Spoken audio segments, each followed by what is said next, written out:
र यो चीनबाट आएको कुरा आयो। चीनले हामीलाई यो यस्तो भइराखेको छ भन्ने किसिमको जानकारी सुरुमा दियो कि दिएन? प्राकृतिक विपद, अत्यन्तै अकल्पनीय विपदमा परेर यतिखेर हामीले क्षति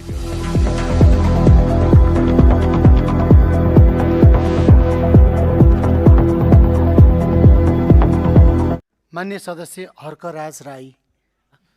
सम्माननीय सभामुख महोदय, हामी अत्यन्तै दुखी छौँ। यो प्राकृतिक विपद, अत्यन्तै अकल्पनीय विपदमा परेर यतिखेर हामीले क्षति बिहोर्नु परिरहेको छ। यो अवस्थामा हामीलाई यो विपदसँग लड्नका लागि, यस्तो विपदबाट चाहिँ जोगिनका लागि हामीले प्रोएक्टिभ योजनाहरू बनाउनु पर्दछ भन्ने सुझाव पनि म दिन चाहन्छु।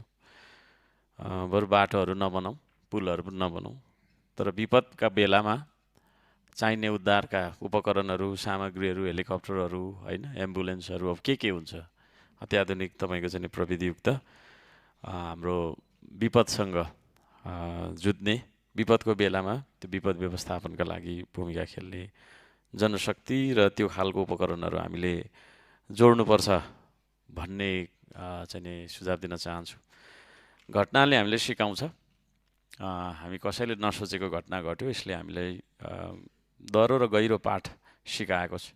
यतिखेर हामीले सबै दल मिलेर हामीले चाहिँ यो विपदमा परेकाहरूलाई चाहिँ राहत दिने, होइन, उद्धार गर्ने, राहत दिने र पुनर्स्थापना गर्ने काममा हामी जुट्नुपर्दछ भनेर म ध्यान आकर्षण गर्न चाहन्छु।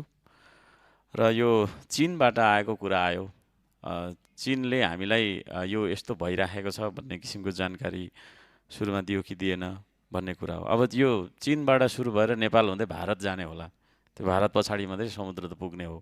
त्यसले गर्दाखेरि फेरि नेपालले चाहिँ उता भारतलाई जानकारी दियो कि दिएन भन्ने कुरा पनि होला। त्यसले गर्दाखेरि यो इन्फर्मेसन एक्सचेन्ज भन्ने कुरा ठुलो कुरो हो। अब यो भिडियोमा हेरेर, मिडियामा हेरेर, एआईले पनि बनाइराखेको हुन्छ कतिपय कुरा।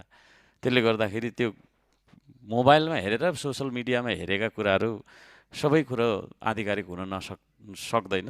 त्यसले गर्दाखेरि यो खालको इन्फर्मेसन चाहिँ एक्सचेन्ज हुनु पर्थ्यो भन्छु म। केही कारण भयो होला र यस्ता घटनाहरूबाट चाहिँ नि हामी बच्नका लागि अब धेरै अन्य ठाउँमा पनि यस्ता घटनाहरू हुन सक्छन्। अब अहिले हामी उद्धारमा जाँदैछौँ, त्यहाँ उद्धारमा जाने भनेर चाहिँ नि साथीभाइहरू कति बाटो लागेका छन्।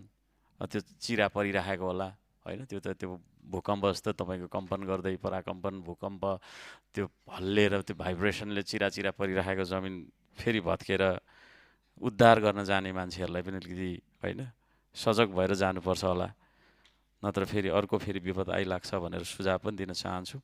र यो घडीमा अत्यन्तै गहिरो दुःख व्यक्त गर्दै मेरो भनाइ यही राख्दछु। र यतिखेर हामी सबैजनाको राष्ट्रिय एकताको खाँचो छ। यतिखेर सत्ता पक्ष र प्रतिपक्ष भन्ने कुरा आउँदैन। हामी एउटै टिम हो। We are one team, one nation, है। हाम्रो गोल पनि एउटै छ। त्यसले गर्दा सबैको सुरक्षा हुन सकोस् भन्न चाहन्छु। धन्यवाद, नमस्ते।